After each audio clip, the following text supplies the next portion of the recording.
dissolve, especially fundamental ones.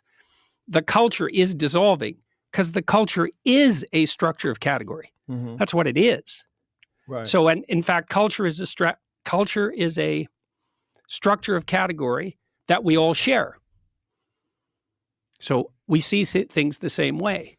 Well, that's why we can talk. I mean, not exactly the same way, because then we'd have nothing to talk about. But roughly speaking, we have a bedrock of agreement. That's the Bible, by the way. So I just walked through the Museum of the Bible in Washington. That was very cool. It's a very cool museum. So the structure, that's what the Bible it's what provides. I figured out. I just figured this out this week. So it was a cool thing to walk through because it's chronological. They have one floor, which is the history of the Bible. Mm. But it's not exactly that. It's really what it is the history of the book. Now, in many ways, the first book was the Bible. I mean, literally, because at one point there was only one book. Like, as far as our Western culture is concerned, there was one book. And for a while, literally, there was only one book.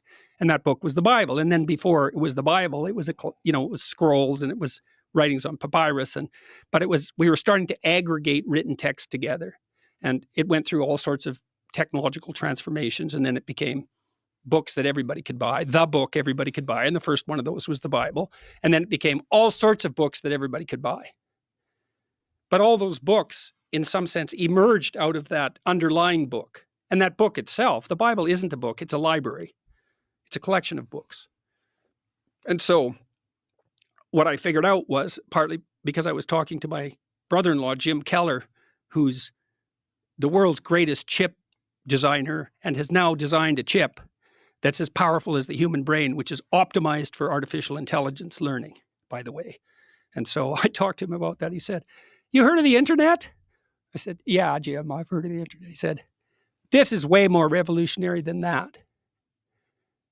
So in any case, we were talking about meaning in text because we were talking about translation and the problem of understanding text. And Jim said, the meaning of words is coded in the relationship of the words to one another. And the postmodernists make that case that all meaning is derived from the relationship between words. That's wrong because, well, what about rage? That's not words. And what about moving your hand? That's not words. So it's wrong, but part of it's right because the meaning we derive from the verbal domain is encoded in the relationship between words. So now then you think, well, let's think about the relationship between words. Well, some words are dependent on other words. Some ideas are dependent on other ideas. The more ideas are dependent on a given idea, the more fundamental that idea is. That's a definition of fundamental. So now imagine you have an aggregation of texts in a civilization. You say, which are the fundamental texts? And the answer is the texts upon which most other texts depend. And so you'd put Shakespeare way in there in English because so many texts are dependent on Shakespeare's literary revelations.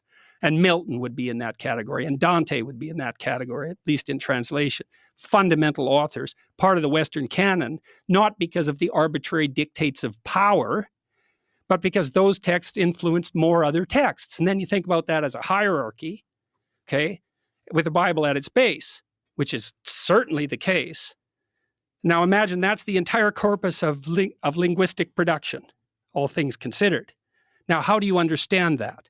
Like, literally, how do you understand that? The answer is you sample it by reading and listening to stories and listening to people talk. You sample that whole domain. You build a low-resolution representation of that inside you, and then you listen and see through that. And so it isn't that the Bible is true. It's that the Bible is the precondition for the manifestation of truth, which makes it way more true than just true. It's a whole different kind of true. And I think this is not only literally the case, factually, I think it can